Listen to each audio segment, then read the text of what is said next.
ప్రజాస్వామ్యాన్ని కూనీ చేసే విధంగా ప్రజానాయకులను మమ్మల్ని నిర్బంధించి పాలన కొనసాగించాలని ప్రయత్నం వాళ్ళు చేస్తూ ఉన్నారు. దీన్ని మేము పూర్తిగా ఖండిస్తూ ఉన్నాం.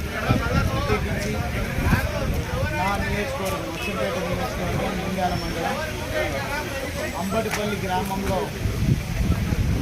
గుడి ప్రారంభోత్సవ కార్యక్రమానికి నేను సతీమణితో చాలా కలిసి వెళ్తున్నటువంటి సందర్భంలో మధ్యలోనే పోలీసు వారు మమ్మల్ని వెల్దండ పోలీస్ స్టేషన్లో అరెస్ట్ చేసి ఉంచడం అనేది నిజంగా బాధాకరం, శోచనీయం. దీన్ని తీవ్రంగా ఖండిస్తున్నాయి.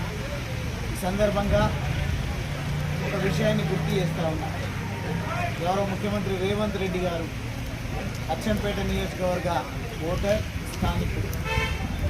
వారి బాధ్యత ప్రత్యేకించి తన నియోజకవర్గమైనటువంటి అంటే తాను పుట్టిన నియోజకవర్గం ప్రజల ఆశీర్వాదము లేదంటే ఇంకోటో గెలిచిండ్రు, చాలా సంతోషం, పర్వాలేదు.